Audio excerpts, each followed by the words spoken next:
Hola, salam Just Talk kembali lagi dengan review match di weekend. Kita ke EPL banyak match yang seru. Tapi kita ke Serie A dulu. Serie A seperti yang gue bilang di preview bahwa 6 tim saling ketemu. Ini seru juga nih. Dan akhirnya Juve menang 2-0 kemarin. Roma lawan Inter. Roma kalah 2-0. Milan menang 2-0 lawan Lazio. Milan dengan jurusnya hajar kiri kanan, Lazio kembali kalah dengan stylish footballnya. Artinya ini akan seru di papan atas karena Juve mengambil alih posisi Lazio yang kalah. Juve 66 poin, semua masih sisa 4 match ya. Lazio 2 poin di belakang Juve, Inter 1 poin di belakang Lazio, Milan 2 poin di belakang Inter. Nah, selisih Milan sama Juve itu hanya 5 poin. Bahkan Atalanta itu selisih 6 poin dengan Juve masih terbuka karena masih ada 12 poin yang bisa diraih. Roma pun demikian, walaupun gue bilang Roma sama Atalanta ini seperti biasa mereka akhir-akhir tahun ini jelek banget. Jadi lebih antara Milan, Inter, Lazio atau Juve yang berebut 3 tempat di Champions League, di mana Napoli sudah menjadi juara. Di La Liga tidak ada match, karena Real Madrid main final Copa del Rey dan akhirnya menang, selamat, minimal dapat 1 trofi Real Madrid. Tapi gini ya, Real Madrid ini hari Selasa harus main, tapi mereka turunkan full tim. Jadi kayaknya Ancelotti memang pengen dapat trofi. Dan mereka menang, layak menang, tapi permainannya gue bilang enggak. Kayaknya kepala para pemain ini berada di match lawan City. Karena pada saat mereka unggul, udah enggak ngegas lagi loh. Sampai akhirnya Osasuna bisa cetak 1 gol, baru mereka gas lagi, baru dapat lagi. Tapi ya kita lihat secanggih apa si Madrid ketemu City nanti. Ini akan good match. Kita ke EPL. EPL itu kemarin hari Sabtu, bukan hari Minggu. Kemarin itu Minggu ya, Sabtu. Hari Sabtu akhirnya Chelsea menang. Dan ini sangat penting, bikin seru di sisa 45 match Chelsea itu. Berapa match sudah main ya? Chelsea masih sisa 4 match untuk ngerecokin atasnya. Ya nggak akan kemana-mana. Tapi at least Chelsea nggak akan kemana-mana walaupun menang semuanya. Cuman mungkin menjadi modal untuk tahun depan. Spurs akhirnya menang, Wolves menang, City menang 2-1. City pun menurunkan memang beberapa cadangan, tapi De Bruyne sama Gundogan main. Nah, Mahrez pemain cadangannya itu bisa dibilang Alvarez, Foden, Mahrez, Luis, Laporte. Jadi Rodri disimpan, Bernardo Silva disimpan, Grealish disimpan, Ruben Dias disimpan untuk ketemu City.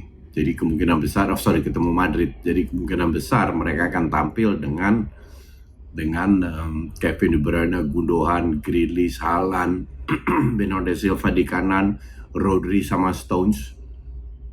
Dengan sistem biasa lah, kemarin main ya sama, cuman Luis gantiin posisinya, Luis dan Gundogan gantiin posisinya Rodri sama Stones. Kita lihat match apa lagi. City menang, Liverpool menang. Liverpool seperti prediksi gue 2 minggu yang lalu bahwa Liverpool akan sisa sapu bersih semua match, dan feeling dua match sudah mereka menang.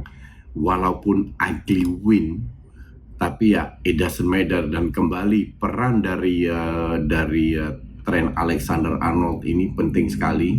Mereka seolah-olah dapat ekstra penyerang di lini tengah. Salah ya, Nunes main jelek, kalau gue bilang Jota, Nunes main gak terlalu bagus, Gakpo ya so-so, Salah main bagus, Robertson kembali main jelek ya, belum belum dapatkan, dan gue rasa mereka nggak akan dapatkan performa lagi, tinggal tunggu musim depan. Yang penting sekarang sapu bersih dulu. Apakah Liverpool akan masuk Champions League? Nasib bukan di tangan Liverpool, walaupun mereka memenangkan semua pertandingan, karena mereka sudah terlalu banyak buang-buang poin. Oke? Spurs menang 1-0 lawan Crystal Palace. Kita ke match di hari Minggu. Ada 2 match, Newcastle Arsenal, setelah itu West Ham lawan MU. Tapi sebelum ke sana, saksikan dulu yang satu ini. Pakai Next Parabola. Yakin nih bukan piring, kecil banget. Instalasi mudah, kualitas gambar jernih, gratis 100 channel terlengkap. Pakai Next Parabola jadi maksimal. Ya, kalian bisa nonton live pertandingan olahraga dengan kualitas HD, mulai dari Liga Indonesia, Liga Inggris, Champions League, tenis voli, hingga NBA. Via Next Parabola yang dapat menjangkau semua daerah di Indonesia, serta instalasinya yang mudah.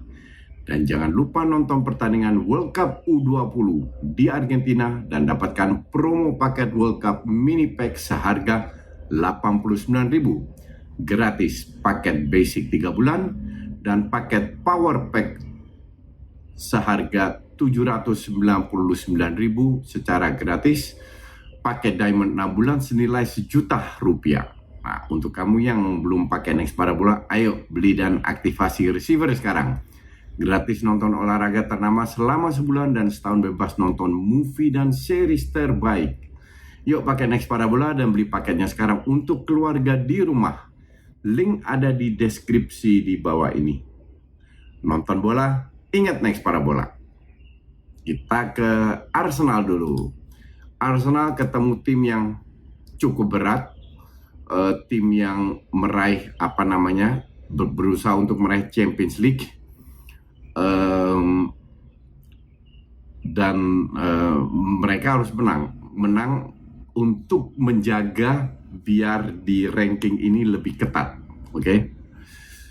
Untuk kalian yang pakai Footmob, aplikasi Footmob, itu ada momentum. Oke, di situ ada momentum, ini di PC ya, bukan di handphone. Ada momentum di mana kelihatan yang pegang bola lebih banyak siapa, serangannya lebih banyak siapa, dan ini benar-benar Newcastle lebih menguasai. Oke. Kalau kita lihat dari sisi ball possession ya mungkin 54/46. Tapi mereka bermain apa ya? Ntar line up-nya dulu. Kiwior dimainkan kembali lagi bersama Gabriel di tengah, Zinchenko dan Ben White di wingback. Nah, Partey dicadangin karena memang Partey akhirnya main jelek, sesimpel itu. Odegaard dan Zaka depan seperti biasa, Martinelli, Jesus dan Bukayo Saka. Nah, sementara Newcastle juga bermain dengan 4-3-3. Wilson, Murphy, Isaac di depan, Willock, Gimares, Joelinton, Burn kiri, Trippier kanan, Botman dan Fabian Schär di tengah. Nick Pope kipernya. Di awal-awal, let's say di sini bisa 10 menit pertama. Ini gue lihat momentumnya ya. 10 menit pertama itu praktis Newcastle yang pegang bola. Arsenal kewalahan. Kenapa? Karena mereka main keras, mereka main Spartan, mereka main cepat, tempo sangat tinggi, main fisik keras. Arsenal benar-benar kewalahan. Sampai menit 11 dan menit 15 itu Arsenal yang pegang bola. Arsenal yang pegang bola beruntung dalam 10 menit ini tidak kebobolan karena kena sekali tiang. Oke, sekali tiang. Di situ Arsenal berusaha untuk keluar dari tekanan dan mereka berhasil keluar tekanan sampai mereka cetak gol di menit 14. Odegaard, ya, golnya ya cukup keren.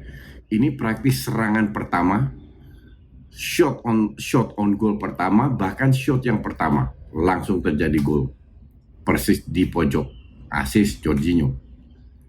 Habis itu kembali menit 15 sampai menit 22 kembali Newcastle yang pegang. 22 sampai menit 26, 4 menit Arsenal yang pegang. Terus sampai akhir praktis semua Newcastle kecuali menit 41 sampai 44 baru Arsenal lagi. Jadi selama babak pertama ini praktis dikuasai semua oleh Newcastle. Tapi Newcastle ini mainnya beruntung kalau gue bilang nggak dapat kartu merah. Gila, kasarnya minta ampun. Seperti ekspektasi gue, ini tim kan gue berkali-kali bilang, ini tim gak layak masuk Champions League. Kenapa? Mainnya bener-bener mengandalkan otot. Enggak, dan create peluangnya itu berkat kerja keras. Sebenarnya tim-tim kayak gini kayak AC Milan di Serie A itu lawannya jangan terintimidasi, jangan ketarik dengan gaya permainan mereka, dan ini dilakukan oleh Arsenal. Jadi kalau Arsenal pegang bola nggak ikut gerasa gerusuk, mereka main keras awal-awal, Arsenal nggak main keras, tapi lama-lama kesel ikutan main keras. Beruntung cuma wasitnya hemat kartu sehingga nggak dapet, dan kayaknya nggak ada yang cedera karena gila kasarnya minta ampun. Berapa pula yang mereka dapatkan? Nggak ada juga, cuman kena tiang di awal-awal. Masuk ke babak kedua, Arsenal tetap pegang permainannya. Mereka benar-benar bisa dibilang cukup menguasai awal-awal seperti di babak pertama, babak kedua juga. Itu 10 menit buat Castle, 7-8 menit lah. Itu buat Castle, tapi they don't create anything. Sampai sempat sekali kena tiang. Jadi total Newcastle 2 kali kena tiang, Arsenal sekali. Martinelli. Tapi beruntungnya Arsenal tuh nggak kepancing dengan kartu, walaupun berapa kali ribut, Granit Xhaka terutama nggak kepancing sehingga ya ribut-ribut kecil lah, ribut biasa lah itu. Sampai di menit 71 Fabian Schär cetak own goal, di shooting sama Martinelli, dia cetak gol sendiri. Habis itu nggak dapat banyak peluang juga. Mereka ganti banyak ke striker, Maximin masukin, Gordon masukin, Matt Target, Elliot Anderson. Injury time-nya berapa? 6 menit di babak kedua. Dan ya Arsenal tetap keep cool. Sayangnya harusnya lawan tim kayak West Ham Soton main kayak begini. Tapi beruntung dapat 3 poin, jadi Arsenal tetap bisa nempel ke Man City. Nah malamnya ini match seru, gue kasih live comment kan, nah, dan semua sepakat bahwa semua yang nonton live comment beberapa ribu itu sepakat bahwa ini match yang seru, match seru untuk ditonton. Nah nggak lama kemudian, setengah jam kemudian itu MU main jam 1 lawan West Ham. Nah MU ini tahu posisinya, MU ini adalah Castle kalah. Kalau mereka menang, mereka unggul 1 poin di atas Castle. Sementara Liverpool sudah kemarin menang 1-0, mendekati, tambah dekat terus Liverpool ini.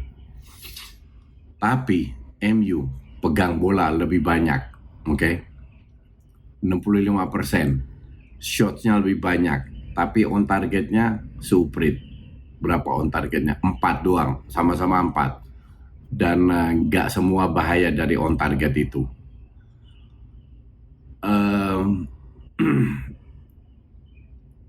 Di awal-awal gue nggak ngerti ya. Jadi si Rashford ini dipasang sebagai striker, Fernandes di kiri, Weghorst nomor 10. Weghorst yang harus kerja keras, oke?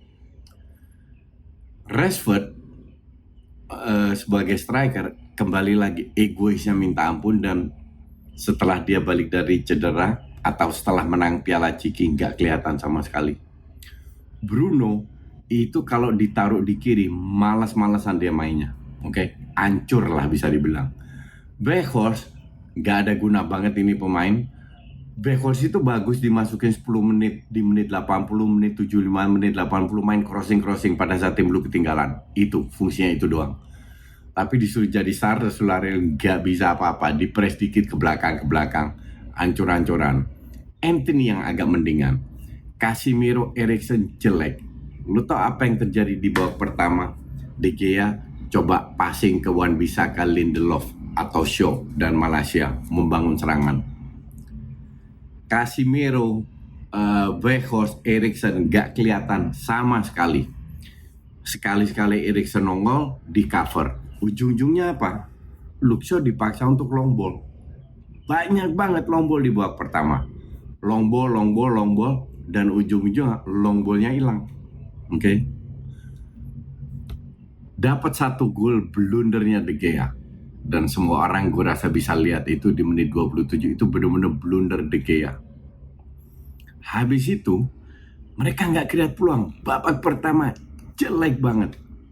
Oh jelek. Crossing jelek, passing jelek, positioning, koordinasi itu kayak para pemain ini kayak saling nggak kenal. Nggak ada yang ngatur, nggak ada siapa yang cover. Banyak sekali ruang diberikan ke ini West Ham loh. Tapi West Ham is West Ham. Nggak create banyak peluang juga. Declan Rice yang keren. Souček so-so. Terlalu banyak dribbling nggak jelas. End passingnya sering nggak jelas. De Gea cuma menyelamatkan mungkin 2-3 save. Oke? Nggak lebih dari itu. Habis itu di babak kedua nggak banyak perubahan sampai menit 57 baru Sancho masuk. 57 itu itu doang masuk. Siapa? Martial masuk, baru Fernandes digeser ke tengah, baru kelihatan Rashford di kiri sama Anthony di kanan. Menit 74 Anthony sama Eriksen diganti, masukin Sancho di kanan sama Sabitzer ini harusnya dari awal babak kedua masuk gantiin si Weghorst. Oke. Ya, apa yang berubah? Nggak banyak berubah. Benar-benar hancur mainnya. Berapa kali mereka coba terupas, nggak ada satu yang berhasil. Kalau lu bilang semua yang lu bisa lihat hancur itu terjadi semalam sama MU. Ini MU benar-benar tarkam habis. Mungkin tekanan karena mereka harus menang, karena Newcastle kalah sebelumnya. Cuman yang jelas tim ini ya kalau main bagus ya bagus, kalau enggak. Benar-benar menyedihkan. Sorry to say. Di sini kelihatan bahwa MU harus beli banyak pemain. Seriously harus beli banyak pemain. Kalau mereka mau bersaing di 4 besar, sekarang pun belum tentu masuk. Semua tergantung sisa. Liverpool masih 3 pertandingan, ketinggalan 1 poin. MU masih 4 pertandingan, Castle pertandingan. Kalau Castle 2 kali kalah aja, nggak lolos. Begitu pula juga MU. Jadi ini masih semua terbuka. Siapa yang menang? Mungkin iseng aja sisa matchnya Castle itu ketemu siapa ya? Ntar gue cek dulu. Fixture. Ketemu Leeds away, ketemu Brighton di kandang, ketemu Leicester, sama ketemu Chelsea. Match terakhir away. Ini sangat bisa kalah 2 kali ini.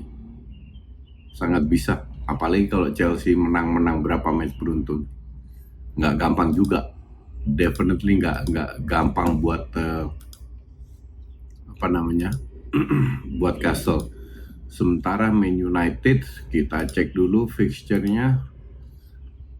Man U itu ketemu Wolves di kandang, harusnya bisa menang. Bournemouth away, harusnya bisa menang. Chelsea home, bahaya. Fulham home, bahaya juga. Tapi biasanya MU di kandang lebih canggih. Tapi kalau sekali kalah aja Liverpool menang semua. Wah, bisa selesai itu. Oke, kita lihat aja, kita tunggu berikutnya seperti apa. Ketemu lagi di hari Rabu dini hari dan Kamis dini hari, 2 match semifinal Champions League untuk live comment. Thanks for watching.